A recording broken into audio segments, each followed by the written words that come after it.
Detective Lisa Romano had been dreaming about sleeping in.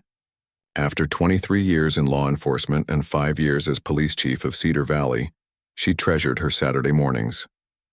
Her 15-acre farm sat perfectly on the edge of town, far enough from the chaos to feel peaceful, but close enough that she could still hear the church bells on Sunday mornings. She had bought the property 3 years ago with her retirement fund, thinking ahead to the day when she would hang up her badge and spend her time growing tomatoes and raising chickens. The old farmhouse needed work, but it had good bones and a wraparound porch that caught the morning sun just right. This particular Saturday started differently than planned. Instead of her usual 7 a.m. wake-up to coffee and silence, Lisa was jolted from sleep at 5:45 by the deep rumble of diesel engines and the metallic clang of equipment being unloaded. At first, she thought maybe the county was doing road work. Sometimes they started early to beat the heat, but the sounds were coming from behind her house, not from the main road. She lay in bed for a few minutes, hoping whatever it was would quiet down, but the noise only got louder. Grabbing her robe from the bedroom chair, Lisa shuffled to the kitchen window that faced her backyard. What she saw made her think she was still dreaming. 3 large trucks were parked in her back pasture, the area where she usually let her 6 chickens roam free during the day. Men in work clothes were pulling out folding chairs, stacking them in neat rows across her carefully maintained lawn. Lisa blinked hard and looked again. This was definitely not a dream. She watched as more vehicles arrived. A white van with Premier Event Rentals painted on the side in elegant gold letters. A catering truck that looked expensive enough to serve the mayor's fundraising dinners. 2 more pickup trucks loaded with what looked like sound equipment. Her first thought was that someone had made a mistake. Maybe they had the wrong address or GPS had led them to the wrong farm. These things happen sometimes in rural areas where property lines weren't always clear and mailboxes could be hard to read from the road. Lisa threw on jeans and a t-shirt and headed outside to sort out the confusion. The morning air was crisp and clean, the way October mornings always were in Cedar Valley. Under normal circumstances, this would have been exactly the kind of morning she loved. Instead, she was walking toward a group of strangers who were setting up what looked like a party on her land, without asking permission.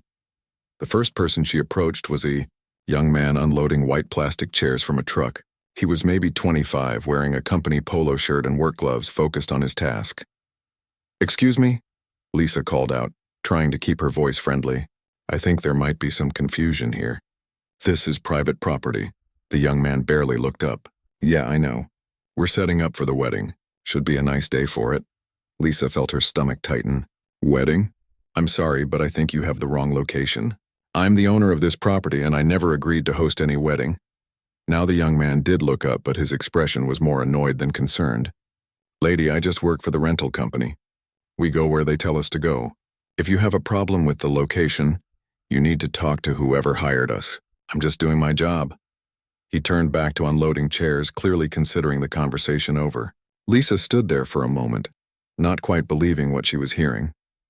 In all her years dealing with difficult people as a police officer, she had learned to stay calm in confusing situations. But this was different. This was her home. She walked toward the catering truck where a woman in chef's whites was setting up what looked like a mobile kitchen. The truck had been positioned right next to her vegetable garden, where she had spent months growing the perfect tomatoes and peppers for her homemade salsa. "Hi there," Lisa tried again. "I'm the property owner, and I think there's been a misunderstanding.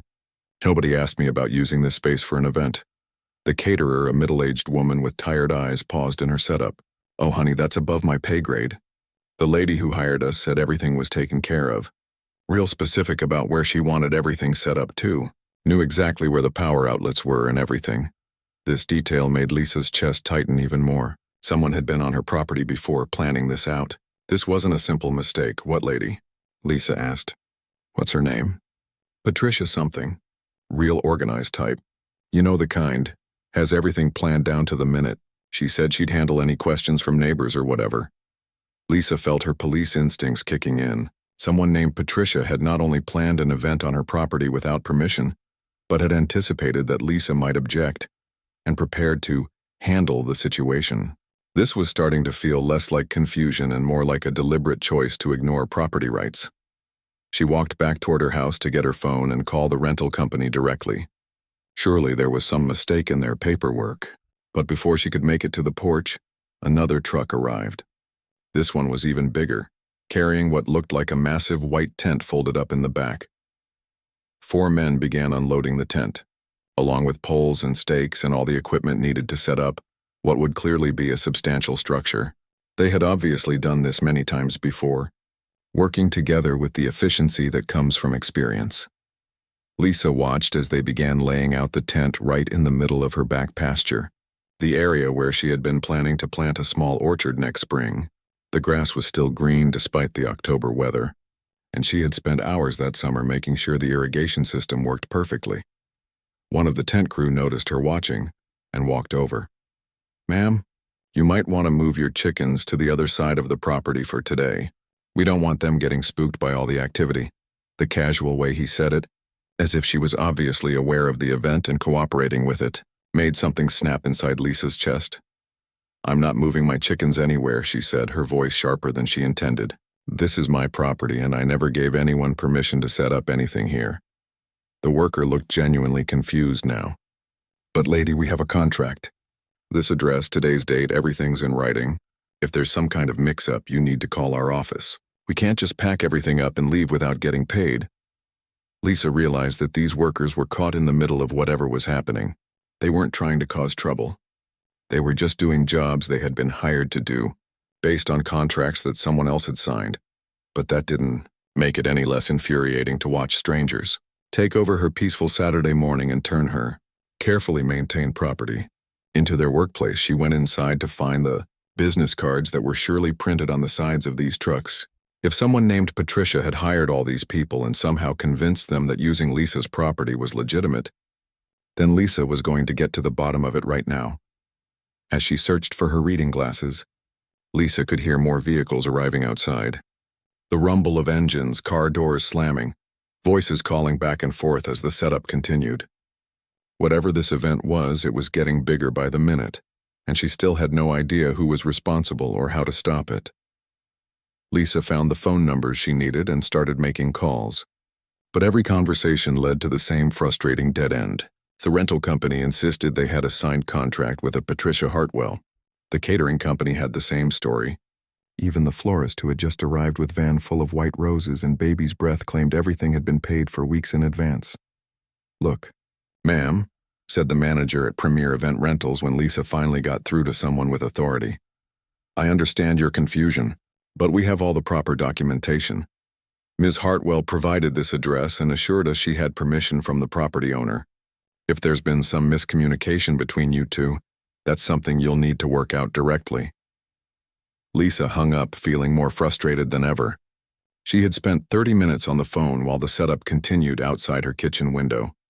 Now there was not just a tent, but tables, chairs, a portable dance floor, and what looked like a full bar station being assembled near her chicken coop. She decided it was time to find this Patricia Hartwell and get some answers face to face. Lisa walked back outside, where the activity had increased dramatically. There were now at least 15 people working on various aspects of what was clearly going to be an elaborate outdoor wedding. Someone was testing a sound system, sending feedback squealing across her quiet farm. A crew was stringing lights between trees she had planted herself 2 years ago. In the middle of all this chaos stood a woman who was obviously in charge. She was tall, probably in her mid-50s, with perfectly styled blonde hair that hadn't moved despite the morning breeze. She wore a crisp white blouse and navy blue pants that looked expensive, along with heels that seemed completely impractical for walking around on grass and dirt. The woman held a clipboard and was pointing in different directions, clearly giving orders about where things should go. Every few minutes, one of the workers would approach her with a question, and she would answer with the confidence of someone who had planned every detail months in advance. This had to be Patricia Hartwell. Lisa walked straight toward her, trying to keep her emotions under control. In her years as a police officer, she had learned that most problems could be solved with calm conversation, even when people were upset or confused. She still hoped this was all some kind of misunderstanding that could be cleared up quickly. "Excuse me," Lisa said when she got close enough. "Are you Patricia Hartwell?" The woman looked up from her clipboard with the expression of someone who had been interrupted while doing something important.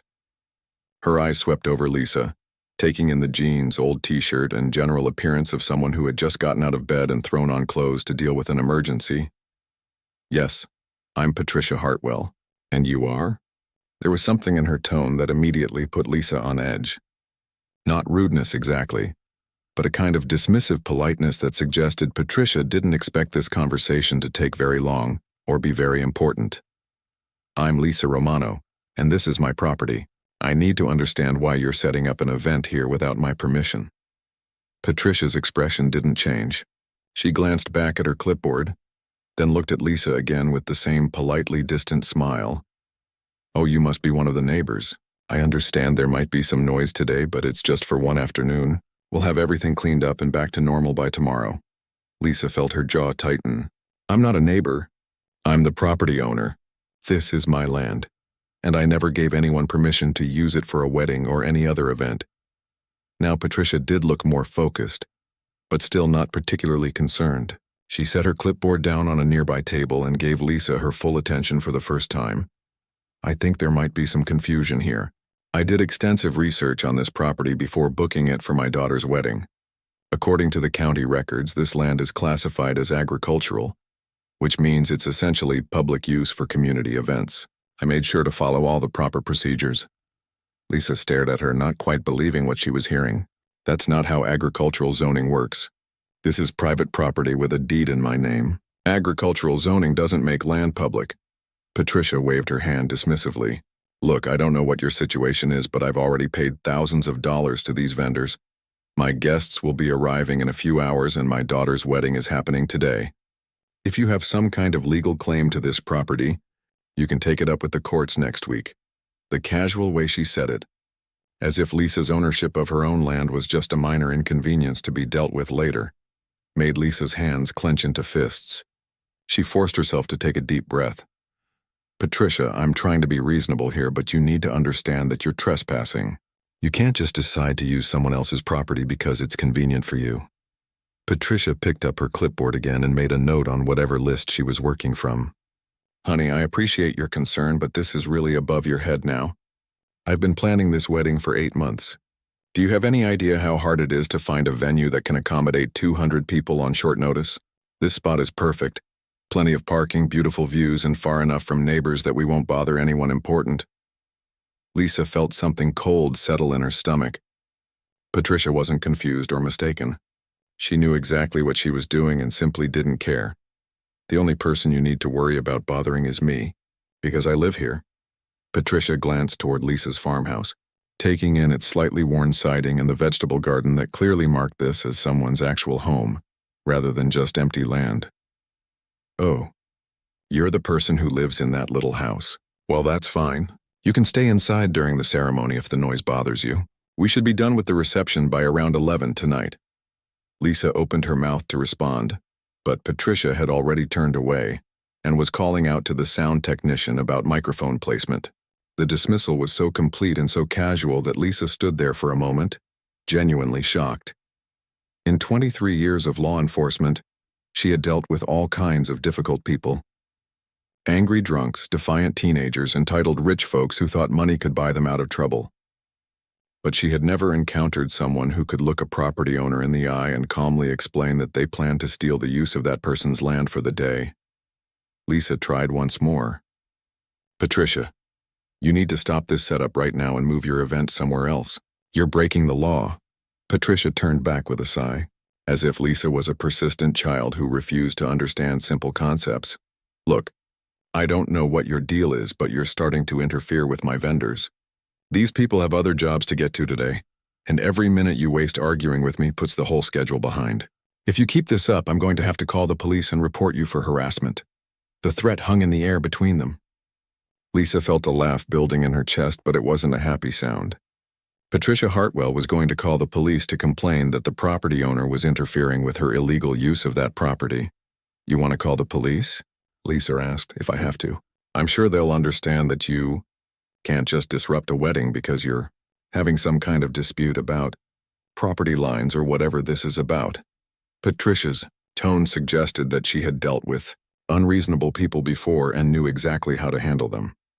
She clearly expected Lisa to back down rather than face the embarrassment of having police officers show up to sort out the situation. Lisa looked around at her property, now completely transformed by strangers who had showed up at dawn to claim it for their own use. The tent covered half her back lawn. Tables and chairs sat where her chickens usually foraged. Expensive floral arrangements decorated the space where she had been planning to plant fruit, trees. Patricia had turned away again and was directing two men who were carrying what looked like a wedding arch toward her prized sunflower patch, the one area of the property that she had spent months getting perfect for fall blooms. "Be careful with that," Patricia called out, "and make sure it's positioned so the photographer can get the house in the background." The rustic look is exactly what Bethany wanted for her pictures. Lisa realized that not only was Patricia using her property without permission, but she was also planning to use Lisa's house as a backdrop for wedding photos. The level of entitlement was almost impressive in its completeness. She watched Patricia direct the setup with military precision, clearly someone who was used to getting her way and having people follow her instructions without question. Every detail had been planned in advance. Patricia knew exactly where she wanted everything placed, which meant she had been on Lisa's property before, probably multiple times, surveying the space and making notes. This wasn't a spur-of-the-moment decision or a case of mistaken addresses. This was a calculated theft of property use, planned months in advance by someone who genuinely believed that what she wanted was more important than what anyone else had a right to. Lisa turned and walked back toward her house, leaving Patricia to continue directing her small army of vendors. She had given reasonable conversation a fair try and it had failed completely. Now it was time to handle this situation the way she handled all situations where people thought they could break the law without consequences. It was time to call in some backup. Lisa went inside and immediately called her department. Officer Reynolds answered on the second ring, sounding surprised to hear from his chief on a Saturday morning. "Hey Chief, everything okay? You usually don't call in on weekends unless something big is happening. I need you and Martinez to come out to my place," Lisa said, watching through her kitchen window as more vehicles arrived in her driveway. "I've got a situation here that needs to be handled officially." "What kind of situation?" Lisa explained the morning's events while Patricia continued orchestrating the wedding setup outside. Reynolds listened without interrupting, though she could hear the amazement in his voice when he finally responded. "So this lady just decided to have a wedding on your farm without asking?" "That's exactly what happened. And when I confronted her about it, she threatened to call the police on me for harassment." Reynolds chuckled. "Well, that should be interesting. We'll be there in 20 minutes. Lisa hung up and made herself a cup of coffee, trying to process what was happening. From her kitchen table, she had a perfect view of the transformation taking place on her property. What had been a peaceful farm an hour ago was now bustling with the organized chaos of professional event planning. The tent was fully assembled now, a massive white structure that could easily accommodate the 200 guests Patricia had mentioned. Round tables were being set up inside, each one carefully positioned according to some master plan. Lisa watched workers carry in what looked like expensive linens, crystal glasses, and silverware that probably cost more than she spent on groceries in a month. The attention to detail was actually impressive, in a completely infuriating way. This wasn't some thrown-together backyard party. Every element had been carefully chosen and coordinated. The flowers matched the tent, which matched the tablecloths, which matched the bridesmaids' dresses that were already hanging in a portable changing station someone had set up near Lisa's storage shed. A florist was creating elaborate centerpieces at a station near the catering truck. Lisa could see white roses, baby's breath, and some kind of expensive-looking greenery being arranged in tall glass vases. Each centerpiece probably cost more than Lisa typically spent on entertainment for an entire month. The bar setup was particularly elaborate. Not just a folding table with some bottles, but a full portable bar with a granite top, multiple levels for displaying premium liquor, and a professional bartender who was already arranging glasses and checking supplies. Lisa counted at least 4 different types of wine glasses, champagne flutes, and what looked like custom cocktail napkins with the bride and groom's names printed in gold. Around 10 a.m., a luxury SUV pulled up and several women in yoga pants and expensive sneakers got out. They moved with the purpose of people who had specific jobs to do and were probably being paid well to do them. One carried a professional makeup case. Another had a garment bag that was obviously a wedding dress, and the third had her arms full of hairstyling equipment.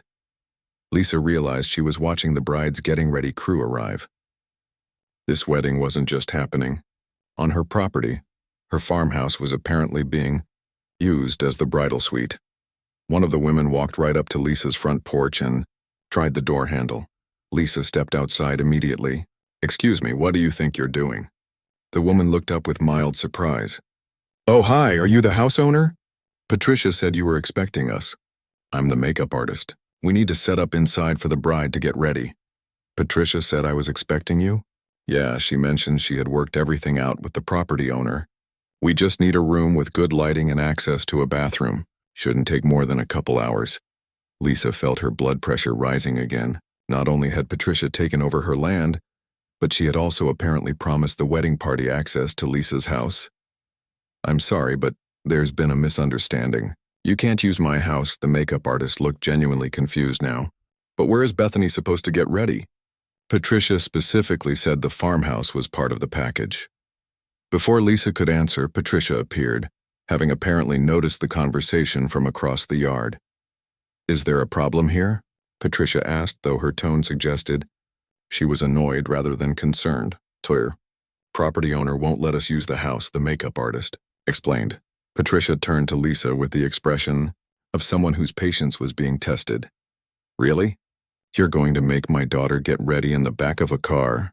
"Your daughter can get ready anywhere she wants as long as it's not on my property," Lisa replied. Patricia crossed her arms. "Look, we've been through this already. The wedding is happening whether you like it or not. Now you're just being petty. It's one room for 2 hours. It's my room in my house on my property, and the answer is no." Patricia stared at her for a long moment, then turned to the makeup artist. "Set up in the tent for now. We'll figure out the house situation later." The casual way she said, "We'll figure out the house situation later," made it clear that Patricia wasn't giving up on the idea of using Lisa's home. She was just postponing the argument until later, probably hoping Lisa would eventually give in rather than continue fighting. Lisa went back inside and locked her doors, though she realized how ridiculous it was to lock herself in her own house to keep wedding crashers out. Through the window, she watched Patricia directing traffic as more guests arrived. And guests were definitely arriving. Cars were parking along her driveway and on the grass near her vegetable garden. Expensive cars too. BMWs, Mercedes, a couple of Teslas. These weren't people who were used to being told they couldn't have what they wanted. Lisa watched well-dressed people climbing out of their cars, looking around appreciatively at the rustic venue Patricia had chosen for them. Several people were already taking photos of the setup, including selfies with Lisa's farmhouse in the background. A group of women in matching pink dresses, obviously the bridesmaids, were posing for pictures in front of Lisa's prized sunflower patch. The photographer was encouraging them to spread out more, to get better coverage of the flowers Lisa had spent months nurturing. "This is perfect," one of the bridesmaids called out. "Patricia really knows how to find unique places." Lisa gritted her teeth and checked her watch. Reynolds and Martinez should be arriving soon. Around 11:30, another luxury vehicle pulled up, and Lisa watched a young woman in sweatpants and a hoodie get out. This was obviously the bride. Several people immediately surrounded her, and Patricia rushed over with the focused attention of a general greeting visiting royalty. Lisa couldn't hear the conversation, but she could see the body language. The bride, Bethany, according to what she had overheard, was clearly stressed about something. She kept gesturing toward the farmhouse and shaking her head. Patricia was talking rapidly, making hand motions that suggested she was explaining or reassuring. After a few minutes, Patricia pointed directly at Lisa's house, then toward Lisa herself, who was visible through the kitchen window. Even from a distance, Lisa could see the bride's expression change from stress to anger. Suddenly, Bethany was marching toward the house with Patricia trying to keep up. Lisa opened the front door before they could knock, though she stayed behind the screen door. "Are you the person who's trying to ruin my wedding?" Bethany demanded without introduction. She was younger than Lisa had expected, maybe 25, with long brown hair and the kind of perfect makeup that suggested she had already been to a salon that morning. But her expression was pure fury. I'm the person who owns this property that you're using without permission, Lisa replied calmly. Mom said you were being difficult, but I didn't think anyone could be this selfish. Do you know how much money we've spent on this wedding? Do you know how many people are coming? Lisa felt a flash of sympathy for the young woman. This wasn't really her fault, but the sympathy faded when Bethany continued talking. You're probably just trying to get money out of us. How much do you want? 500? 1,000? Just name your price so we can get on with this. The assumption that Lisa's objection to having her property stolen was actually just a negotiating tactic for more money was, somehow even more insulting than Patricia's original dismissal. I don't want your money. I want you off my property. Bethany turned to her mother. Mom, make her understand. This is my wedding day, the most important day of my life. She can't just destroy everything because she's having some kind of mood. Patricia put her arm around her daughter. Don't worry, sweetheart. Some people just like to create drama. She'll come around when she realizes how unreasonable she's being. Lisa watched the two of them walk back toward the wedding setup, Bethany's voice carrying as she complained about crazy people who don't understand how important this is. The conversation confirmed what Lisa had suspected. This wasn't just Patricia's entitled behavior. It was a family trait. The idea that their wants might not automatically override someone else's rights genuinely didn't seem to compute for either of them. Lisa's phone buzzed with a text from Reynolds. 5 minutes out, she replied, Good, it's getting worse, and it was getting worse. More guests were arriving every few minutes. The photographer was now taking systematic shots of every angle of the property, including close-ups of Lisa's house, garden, and even her chicken coop. Someone had set up a gift table near her front porch, loaded with expensively wrapped presents. The catering staff was doing final preparations for what looked like a feast. Lisa could see platters of food being arranged, bottles of champagne being chilled, and a wedding cake that must have cost more than she spent on her monthly mortgage payment. Everything about this event screamed money and careful planning. These people weren't making mistakes or cutting corners. They had the resources to do this right, at a legitimate venue, with proper permissions and legal contracts. They had chosen to steal the use of her property instead, simply because they could, because Patricia had decided she wanted this particular spot and didn't think anyone would stop her. Lisa heard the sound of police sirens in the distance and felt a grim satisfaction settling in her chest. Patricia Hartwell was about to learn that there were still some people in the world who couldn't be bullied, bribed, or dismissed. The wedding was about to get very interesting. At exactly 12:15 p.m., 2 police cruisers came up Lisa's long gravel driveway with their lights flashing, but no sirens. Lisa had specifically asked Reynolds to keep it quiet until they arrived. She wanted to see Patricia's reaction when she realized what was happening. The wedding guests noticed immediately. Conversation stopped mid-sentence. Champagne glasses paused halfway to lips and heads turned toward the approaching vehicles. Lisa could see people pulling out their phones, probably thinking they were about to witness some rural drama that would make good social media content. Patricia was standing near the gift table, talking to an older woman who was probably her mother or mother-in-law. When she saw the police cars, her first reaction was annoyance rather than concern. Lisa watched her roll her eyes and say something to the older woman that made them both shake their heads, as if dealing with police was just another minor inconvenience in their already complicated day. Officers Reynolds and Martinez got out of their vehicles and looked around at the elaborate wedding setup with expressions of amazement. Lisa could see Reynolds saying something to Martinez that made the younger officer whistle under his breath. Lisa knew both men well. Reynolds had worked under her for 8 years and was one of the most level-headed officers on her force. Martinez was newer, only 3 years on the job, but he was sharp and handled difficult people well. Neither of them had ever seen anything quite like this situation. Patricia marched toward the officers with the confidence of someone who was used to being in charge and expected other people to solve problems for her. She had changed clothes since the morning and now wore an elegant navy blue dress and heels that clicked authoritatively on the gravel driveway. "Officers, thank goodness you're here," Patricia said before either policeman could speak. "There's a local woman who's been harassing our wedding party all morning. I tried to handle it quietly, but she's becoming disruptive and I'm concerned about my guests' safety." Lisa had to admire the strategy. Patricia was getting her version of events on record first, positioning herself as the victim and Lisa as the problem. It was actually a smart move if you ignored the fact that it was completely based on lies. Reynolds looked past Patricia toward the farmhouse, where Lisa was now standing on the front porch. He raised his hand in a small wave that Patricia didn't notice. "Ma'am, can you tell me your name and explain exactly what's happening here?" Reynolds asked Patricia. "I'm Patricia Hartwell, and this is my daughter's wedding reception. We've rented this beautiful farm for the day, paid all the vendors, invited 200 guests, and everything was going perfectly until some woman showed up claiming she owns the property and demanding that we shut everything down." Patricia gestured broadly at the elaborate setup as she spoke, emphasizing the money and effort that had gone into creating this event. Her tone suggested that the very scale of the undertaking made Lisa's objections unreasonable. "She's been increasingly aggressive and threatening," Patricia continued. "I'm honestly worried she might do something to disrupt the ceremony. My daughter is already stressed enough without having to deal with some kind of property dispute." Martinez was taking notes, but Lisa noticed he kept glancing toward the farmhouse where she was standing. Both officers knew exactly who lived here, of course. They had been to Lisa's farm multiple times for barbecues and holiday parties. Martinez had helped Lisa fix her chicken coop fence just 2 months ago. "And you have a rental agreement for this property?" Reynolds asked. Patricia hesitated for just a moment.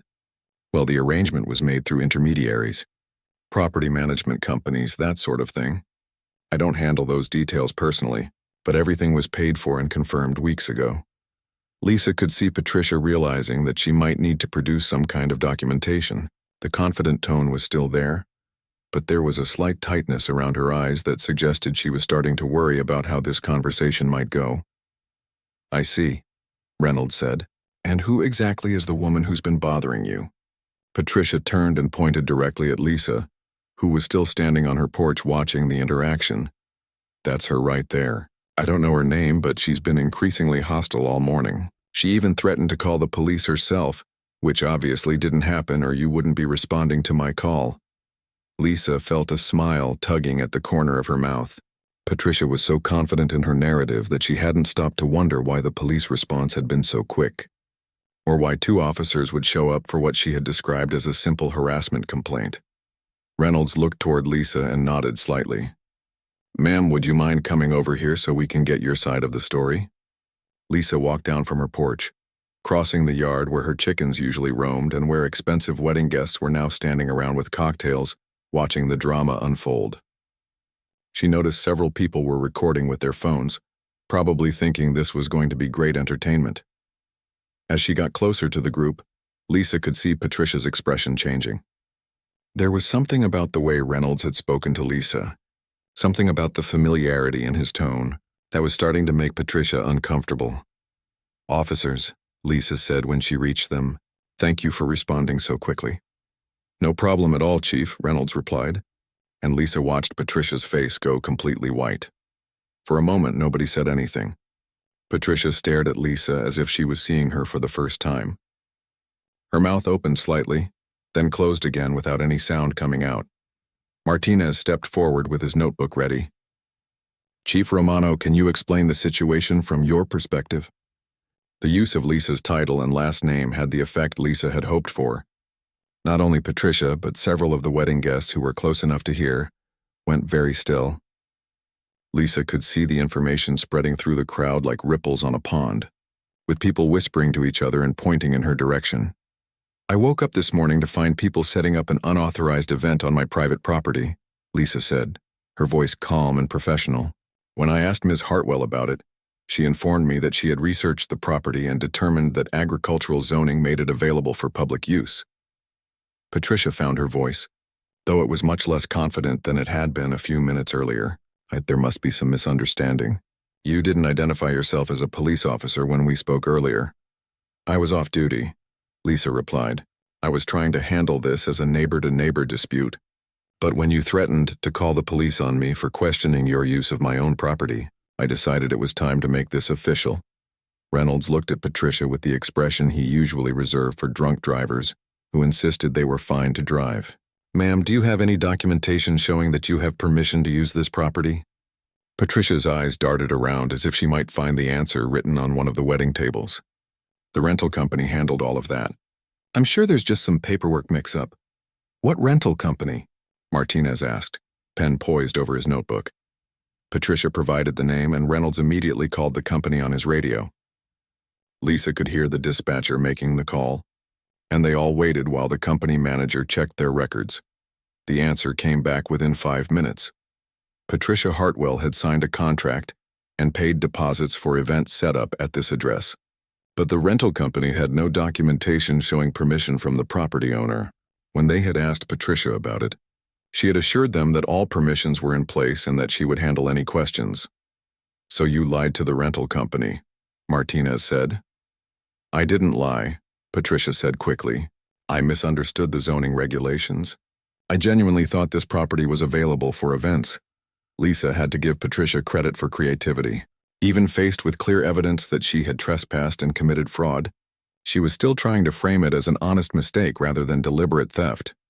Ms. Hartwell, Lisa said, you told me this morning that you had researched this property extensively, that you knew where the power outlets were, and that you had anticipated neighbor complaints. This wasn't a misunderstanding. This was a planned theft of property use. Patricia's composure finally cracked. You don't understand what you're doing. There are 200 people here. My daughter's wedding is supposed to start in 2 hours. You can't just destroy everything because of some technicality. It's not a technicality, Reynolds said firmly. It's called trespassing, and in some states it's also theft of services. Chief Romano has been more than patient with you. Lisa looked around at the wedding setup, at the guests who were now openly staring and recording, at the elaborate floral arrangements and expensive catering that represented thousands of dollars of planning and preparation. Part of her did feel bad for Bethany, the bride who was probably getting ready in the tent and had no idea her wedding was about to be shut down. But Patricia's complete lack of remorse, even now, made it clear that being nice wasn't going to solve anything. Ms. Hartwell, Lisa said officially, you are under arrest for criminal trespass, theft of services, and fraud. You have the right to remain silent. The wedding guests who were close enough to hear gasped audibly. Several people dropped their drinks. Someone's mother started crying. Patricia went completely rigid. You can't be serious. You're going to arrest me at my daughter's wedding? You chose to commit crimes at your daughter's wedding, Lisa replied, nodding to Martinez, who stepped forward with handcuffs. Anything you say can and will be used against you in a court of law, Martinez continued, professionally reciting the Miranda rights while Patricia stood there in her elegant navy dress, looking like she still couldn't quite believe this was happening to her. The crowd of wedding guests watched in stunned silence as Patricia Hartwell, the woman who had spent the morning confidently directing an elaborate theft of private property, was handcuffed and placed in the back of a police cruiser. Lisa looked at the remaining wedding guests, many of whom were now looking at their phones and whispering among themselves, probably trying to figure out what to do next. Ladies and gentlemen, Lisa announced in her official police chief voice, this event is over. You need to collect your belongings and leave the property immediately. The wedding was definitely not going according to Patricia's plan. The aftermath of Patricia's arrest was pure chaos. Wedding guests stood around in their expensive outfits, holding champagne glasses and looking like they had wandered into someone else's nightmare. Nobody seemed to know what to do next. Lisa watched Reynolds drive away with Patricia in the back seat, still wearing her navy dress and heels, probably spending the car ride trying to figure out how to explain this to her daughter. Martinez stayed behind to help manage the crowd and coordinate the cleanup. The first priority was finding Bethany, the bride, who was apparently still in the tent getting her hair done, completely unaware that her mother had just been arrested and her wedding had been officially shut down. Lisa could hear raised voices coming from inside the tent, and after a few minutes Bethany emerged wearing a white silk robe and a face mask, her hair half-styled and pinned up with clips. She looked around at the crowd of uncomfortable guests in the police car in her driveway with growing confusion. "Where's my mom?" she called out. "Someone said there was some kind of problem?" The bridesmaids, who had witnessed the arrest from across the yard, rushed over to break the news. Lisa couldn't hear the exact conversation, but she could see Bethany's expression change from confusion to disbelief to fury as the situation was explained to her. Within minutes, Bethany was marching toward Lisa with her wedding dress trailing behind her, and her face mask still half peeling off her cheek. "You arrested my mother?" Bethany screamed loud enough that everyone at the wedding could hear. On my wedding day? What kind of monster are you? Lisa felt genuinely sorry for the young woman. This wasn't really her fault, and her wedding day was definitely ruined. But Patricia's entitled behavior had made this outcome inevitable. Bethany, I'm sorry this happened, but your mother trespassed on my property and lied to multiple vendors to make this wedding happen. When I asked her to move the event to a legal venue, she refused and threatened to have me arrested instead. I don't care about your stupid property, Bethany shouted, tears starting to run down her face and mixing with the remnants of her face mask. This is my wedding. Do you know how long we've been planning this? Do you know how much this cost? Martinez stepped forward, his voice gentle but firm. Ma'am, I understand you're upset, but you need to help us coordinate getting everyone off the property safely. There are a lot of people here, and we need to make sure nobody gets hurt in the confusion. Bethany turned on him next. Nobody would get hurt if you people would just mind your own business. Mom said she handled all the permissions. If there was some paperwork problem, we could have worked it out after the wedding. Lisa shook her head. There was no paperwork problem, Bethany. Your mother never asked permission to use this property. She just decided she wanted it and took it. The crowd of wedding guests was getting restless. Some people were already heading to their cars, clearly deciding they didn't want to be part of whatever legal drama was unfolding. Others were standing around taking pictures and videos, probably excited to have witnessed something this dramatic. The vendors were stuck in the middle, trying to figure out whether they were getting paid and how they were going to pack up thousands of dollars worth of equipment and food. The caterer approached Martinez with obvious concern. Officer, what do we do with all this food? And the rental company needs to know if they're getting their deposit back. Martinez looked to Lisa, who realized she was going to have to make decisions about logistics she had never wanted to deal with. The vendors can pack up their equipment, Lisa said. As for payment, that's between you and Patricia Hartwell. I'm not responsible for contracts I never signed. This led to a complicated discussion about who owed what to whom. The catering company had prepared food for 200 people. The rental company had delivered and set up thousands of dollars worth of equipment. The florist had created elaborate arrangements. None of them were going to be paid for a wedding that no longer existed. Lisa felt bad for the vendors, who had done their jobs professionally and were now caught up in Patricia's fraudulent scheme. But she wasn't about to pay for services she had never requested just because Patricia had created this mess. The bride and groom, Lisa, finally met Jason, a quiet young man who seemed overwhelmed by the entire situation, huddled with the bridesmaids and groomsmen, trying to figure out what to do next. Jason kept apologizing to everyone as if his future mother-in-law's criminal behavior was somehow his fault. Maybe we could just have a small ceremony somewhere else, Jason suggested quietly. Just family. We could go to the courthouse, and I am not getting married at the courthouse, Bethany snapped. This was supposed to be perfect. This was supposed to be the most important day of my life. Lisa watched the young couple argue while vendors packed up around them and wedding guests made awkward goodbyes before heading home. Some of the guests were clearly enjoying the drama, but others looked genuinely sorry for Bethany and Jason. The cleanup took over 3 hours. The rental company had to bring in additional trucks to haul away the tent, tables, chairs, and dance floor. The catering staff packed up hundreds of dollars worth of food that would probably end up in dumpsters. The florist gathered her arrangements, trying to save what she could for other events. Lisa's property slowly returned to normal, though there were obvious signs of damage. The grass was trampled where the tent had been. Her irrigation system had been damaged when someone drove a truck over it. Several of her prized sunflowers had been broken by wedding guests taking pictures.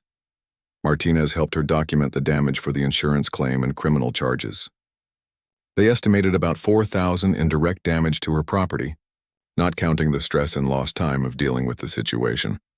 Around 6 p.m., after most of the vendors had finished packing up, Bethany and Jason approached Lisa one more time.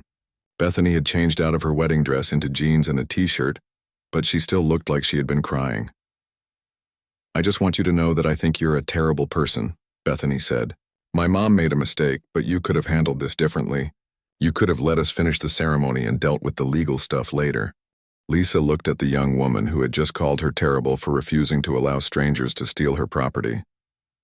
Bethany, your mother didn't make a mistake. She planned this for months. lied to vendors, ignored my property rights, and threatened to have me arrested when I objected. If I had let this slide, what message would that send? That people can just take whatever they want as long as it's for a special occasion? It was my wedding day, Bethany said, as if that explained everything. And it was my property, Lisa replied. Your special day doesn't give you the right to steal from other people. Jason put his arm around Bethany and guided her toward their car. Come on, honey. Let's go figure out what to do next. As they drove away, Lisa heard Bethany telling Jason that they should sue Lisa for emotional distress and ruining their wedding. Even after everything that had happened, she still seemed to think she was the victim in this situation. Over the following weeks, the legal consequences played out exactly as Lisa had expected. Patricia was charged with criminal trespass, theft of services, and fraud. She pleaded guilty to reduced charges and was sentenced to 6 months of community service, a $5,000 fine, and full restitution for the damage to Lisa's property. The story spread quickly through Cedar Valley and eventually made it to social media, where it went viral as an example of entitled behavior meeting consequences. Patricia became locally famous for all the wrong reasons, earning the nickname Wedding Thief Patricia in online discussions. The vendors eventually worked out payment arrangements, though most of them took significant losses on the event. Several of them changed their policies to require written permission from property owners before setting up at any location. Bethany and Jason did eventually get married, though it took them 6 more months to save up for a proper venue, after Patricia's legal bills ate up most of their wedding fund. Lisa heard through local gossip that the courthouse ceremony had been small and pleasant, with no uninvited guests or stolen property involved. Patricia's reputation in the community never recovered. Her position as HOA president was revoked, and several of her social clubs quietly asked her to step down from leadership roles. Apparently, organizing elaborate crimes wasn't the kind of event planning skill that translated well to legitimate volunteer work. Lisa installed security cameras around her property and put up clearer, no trespassing signs, though she doubted she would ever face a situation quite like this again. Most people, when told they were trespassing, had the basic decency to leave. 6 months after the incident, Lisa was working in her garden on a Saturday morning when she heard a car pull up her driveway. For a moment, she felt a flash of anxiety, wondering if Patricia had decided to cause more trouble. Instead, it was Jason, the groom, driving alone. He got out of his car and approached Lisa with obvious nervousness. Chief Romano, I'm Jason Miller. I was the groom at the wedding that didn't happen. Lisa set down her gardening tools and walked over to meet him. I remember. What can I do for you? Jason pulled an envelope out of his jacket pocket. I wanted to give you this. It's a check for the damage to your property. I know Patricia was supposed to pay restitution, but I heard she's been making partial payments and it's taking forever. Lisa was genuinely surprised. Jason, you don't owe me anything. This wasn't your fault. I know, but it feels wrong to just let it drag on. Bethany and I talked about it and we decided we wanted to make this right. We also wanted to apologize for how we acted that day. We were upset and probably said things we shouldn't have. Lisa looked at the young man who had gotten caught up in Patricia's scheme through no fault of his own. How are you and Bethany doing? Jason smiled for the first time. We're good, actually. Better than good.